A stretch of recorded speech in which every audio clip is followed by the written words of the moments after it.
Hello and welcome back. Today I'm going to be having a look at a Roberts PU609 power supply, commonly used on radios such as the Revival R250, Revival R550, the Roberts R757, etc.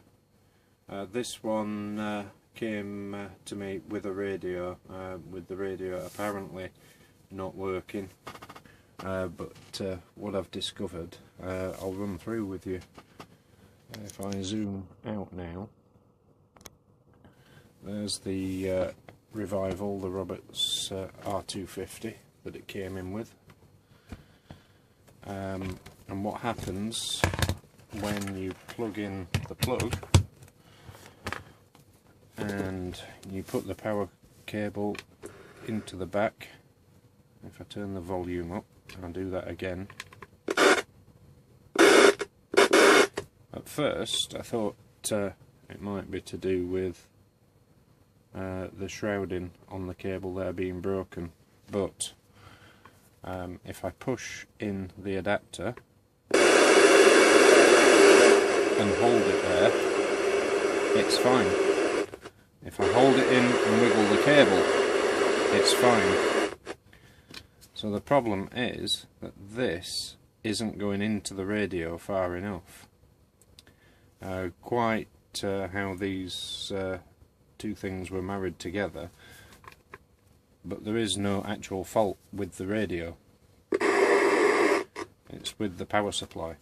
So we're going to have a look at the power supply, because this is one of the older PU609s that has the T10 Torx bit inside, so you can actually take these ones apart. I'm going to have a look at it with a view to actually changing the entire cable. I used to have some of these as spares, just the actual connectors, where I could actually just have chopped the wire off and put a new connector onto the end, but I don't anymore. But I do have a couple of cables, so I can replace the whole cable. So I'm using a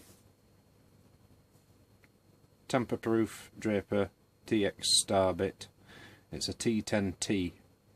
A T10, I don't know if you'll see on the end, a T10 doesn't have the hole in the end, but a T10T does, and that's the security bit, which you actually need. A T10 won't fit onto the star bit, that's why you need the T10T. So there are two Torx bits to unscrew.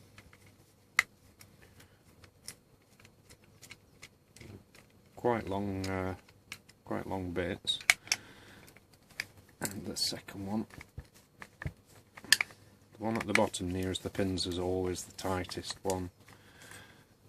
I don't quite know why that is, but I can already feel the adapter starting to come apart in my hands now.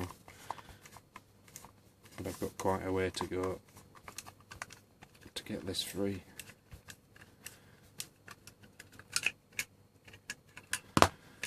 Right, and there we have, there's the case with the pins.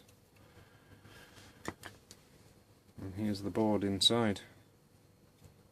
So there's a, I'll get my pointer, plastic screwdriver. There's a plus and a minus, and two solder points obviously on the back of the board. So I'm going to desolder that and solder in a new cable, remembering to get the polarity right, because obviously Roberts, in their infinite wisdom years ago, I'm sure it was a money making exercise, they reversed the polarity so that the centre pin is negative. So I will test that as I'm putting the new cable in. So I need to fire up the Chevy, the desoldering tool. Just wait for that to warm up, and while I'm waiting I'm going to get the new, well not new, but the replacement cable to pop in to the power supply. And just reach over to the drawers. And there we go. 2 free ends, and that looks a lot deeper than the one that this radio came with. Just bear with me, we'll compare them. So this is the one that came with the radio, that's too short, and this is going to be the replacement. So once the desolder is heated up, we'll desolder the wire, and then pop on the new wire. I like the old Roberts adapters because you can take them to pieces. The more modern ones are slightly smaller and you can't take them to pieces.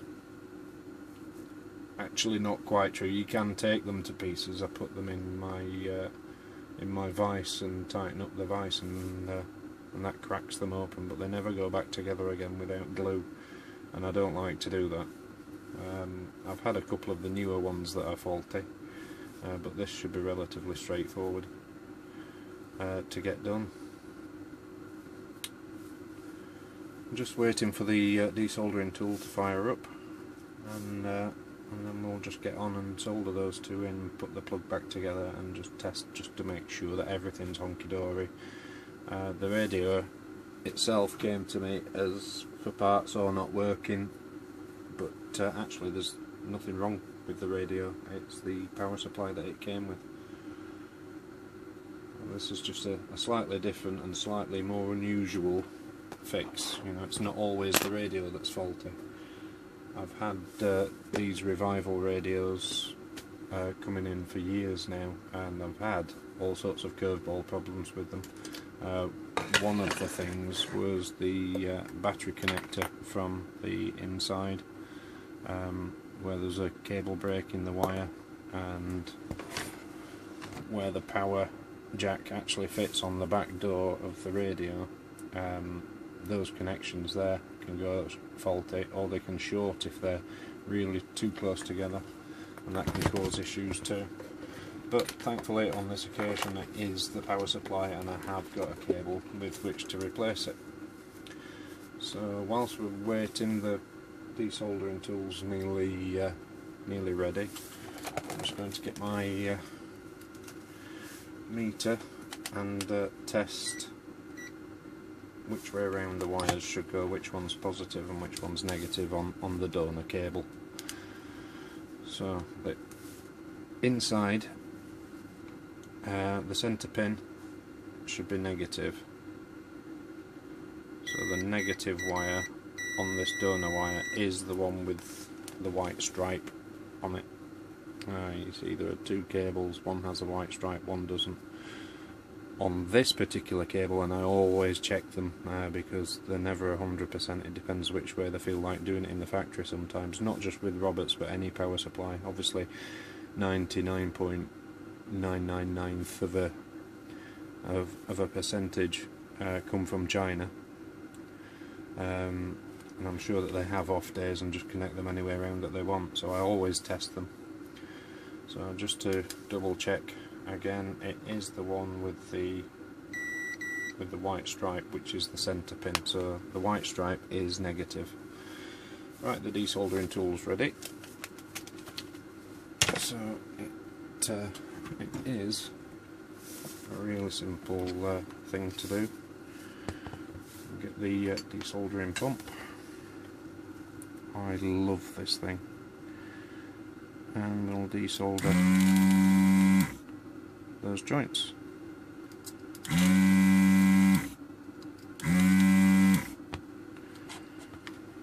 And there we have it. There's the old wire off, dropped on the floor so that I don't mix it up. I do drop things like this on the floor on purpose so that I don't end up wiring the same one back up again by mistake. I need wire strippers now to make the connection a little bit longer. Fab things these. I've got some, they're pretty much identical, which are yellow and black and branded Stanley, but they're exactly the same thing. These are fab too for stripping wire. Just automatically make the actual bare wire longer. So remembering that the one with the white stripe is the negative and the plain black without the stripe is positive. And put them through the board and bend them over onto the solder pads. I'll get my trusty flux pen, love these things as well, and pop some flux. It's just a dab with the end of the pen, no mess. Get the soldering iron. Forgotten to fire up the soldering iron. Again, that only takes a moment.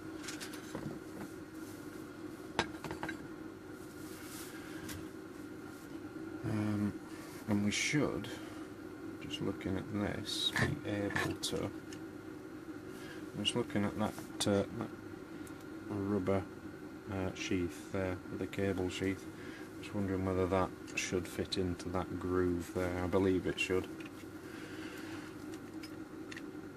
Lovely, lovely jubbly. It does, it fits nice and snug. You get little bonuses like that. It's priceless. I use multi-core solder. Not the cheapest solder you can get, but for me it's pretty universal. I use it on nearly everything. So now, let's see if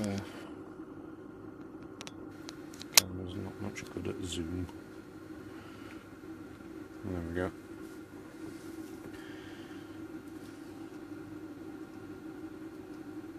If I wasn't doing this on camera, I'd be finished now. I'm back in the house enjoying my brew.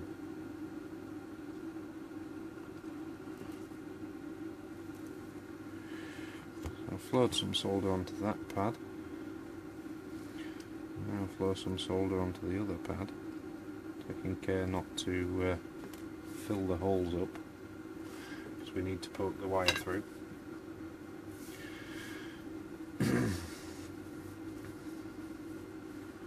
Negative here's the one with the white stripe.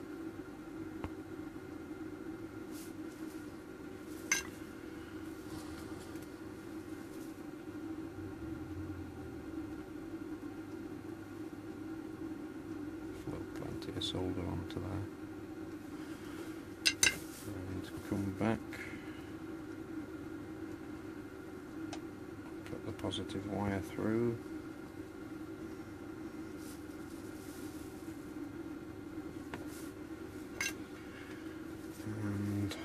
Flow some solder onto that one.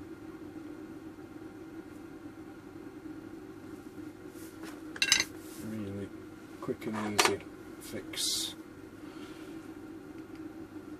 Trim the excess off the wire, and then it is a case of putting it back into the case. Just having a look at these solder pads here just to make sure that they're nice and clean. Clean and bright. That goes in there, and then just fit this the best way around that I can without getting it in the way of the screw threads for when we put the case back on.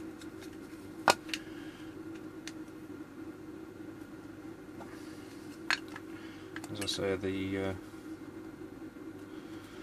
newer Roberts plugs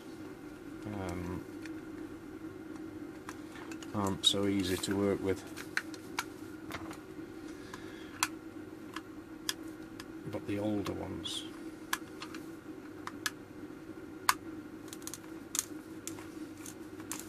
are much easier.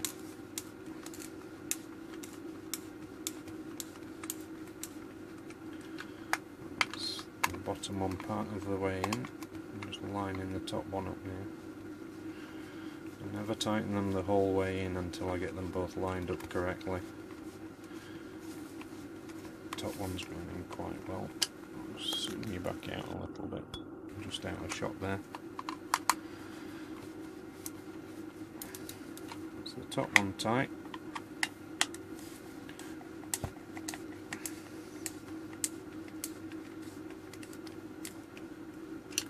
bottom Loctite. And where that shroud was, actually sat in there really nicely and really snug. It looks a lot better too. So we'll now plug that into the mains. Grab my meter again. Again, test the polarity before I plug it into the radio. So the centre pin should be negative.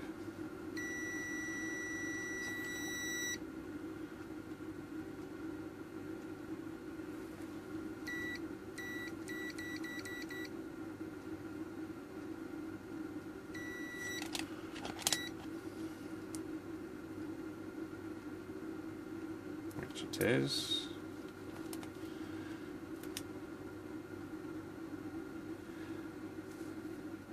Bizarrely, this plug's showing 10 volts, whereas it should be 9. It should be 9 at 300 milliamps. I don't think an extra volt will hurt. I've seen them completely out before. 14 volts I think I had on one of them.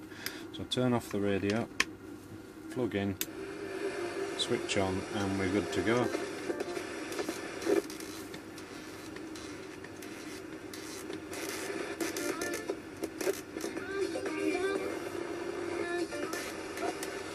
Just connect up the external aerial.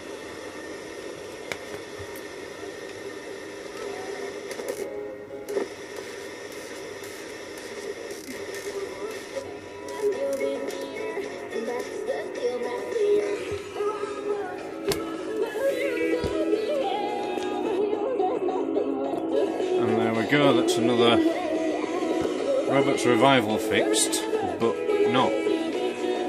Absolutely nothing at all wrong with the radio. It was the power supply, and I don't know why. I can pick that up off the floor now. I don't know why the original one came with the pin obviously too short. It just wasn't making contact correctly inside the jack on the back of the radio. So there we go, another one fixed. Thank you very much. Catch you next time.